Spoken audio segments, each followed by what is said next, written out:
Hey, you.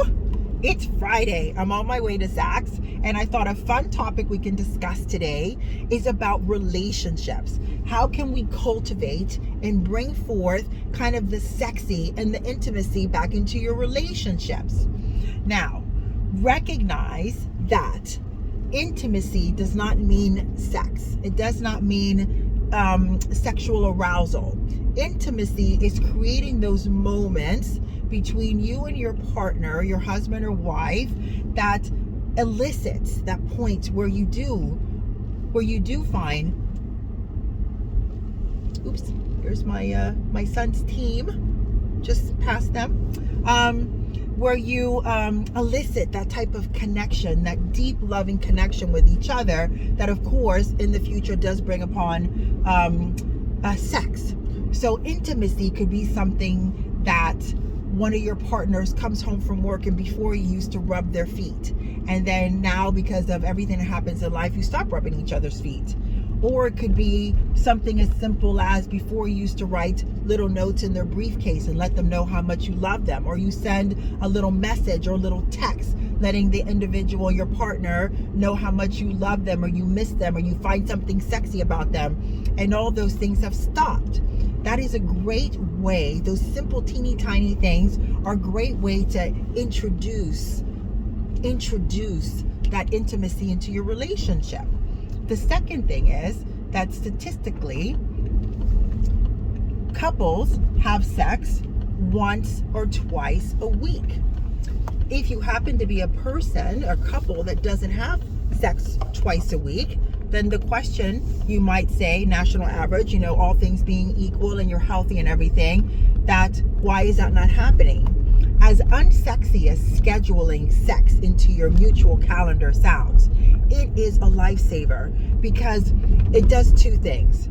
Two, both of you are sitting down, you're looking at your calendar and say, okay, Tuesdays and Thursdays work, or Wednesdays and Saturdays, or Monday, Tuesday, and Saturdays work. Whatever it is, whatever you want to put in the schedule for you, it's so good because one, you see it.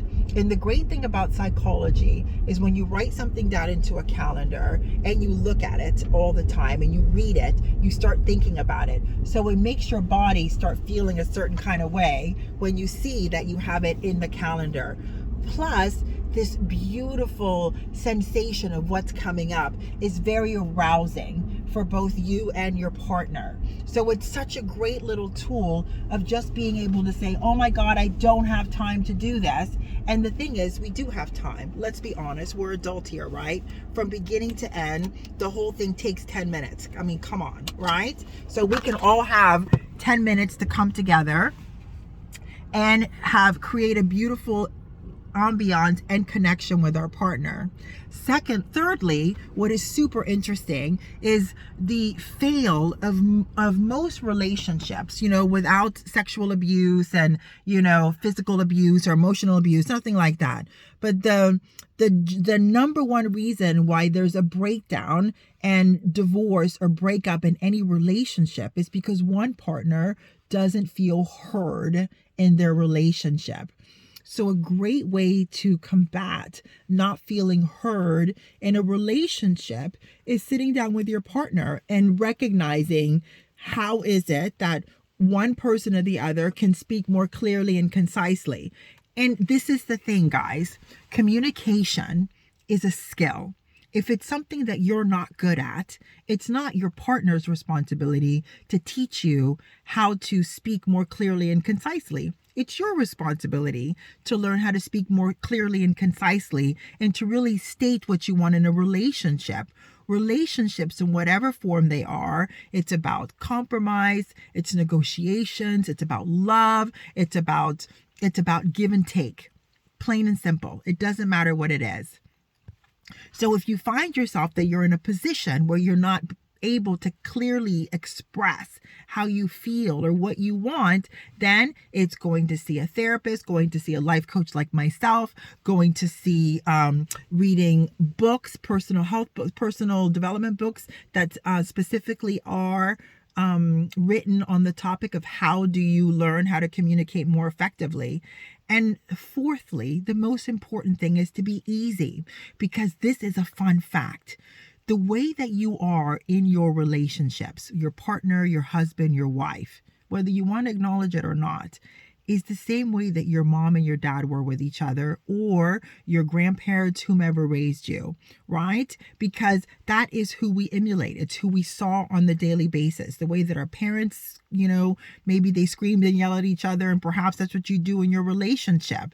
The beauty of being accountable and being super honest to yourself is recognizing, hey, I really don't like that behavior and I don't want to emulate it in my own relationships. So what is it that I can do in my relationships that I don't do the same thing? And another interesting fact when it comes to women specifically, when they're in a relationship and they start crying and they're like, screaming and yelling because they're not feeling heard. The reason why a woman, specifically, men do it too, but overall it is women, and they end up crying and screaming and yelling when they're speaking to their partner because they don't feel heard, is because when they were children, they were not in an environment in which it was conducive for them to be able to speak clearly and concisely, where they can share what it is that they want, where they were able to express themselves in such a way. So there is a level of frustration and sadness within that individual when it comes to their relationship. And that's just a trigger. And fun fact, go solve the trigger, because it's not a big deal. Whatever happened to you when you were a child, as horrible as it may be, you're here now as an adult and you're able to reflect upon the situations and recognize you have complete control over how you choose to react or respond in any relationship.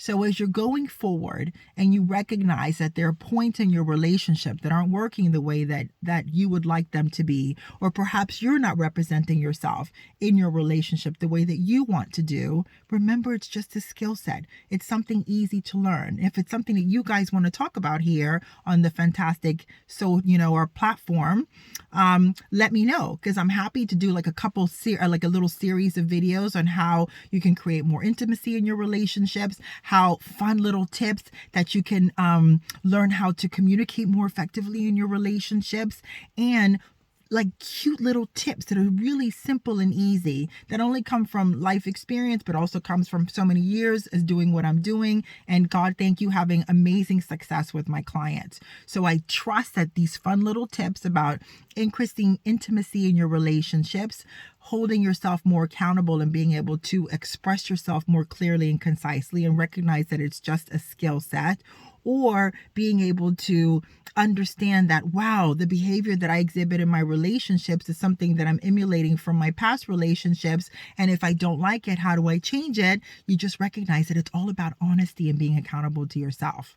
So as you go off into the weekend, let me know what you thought about this, and let me know if you want to have a series on how do we communicate more effectively in our relationships, or fun tips on how to increase our intimacy. May only good lie before you.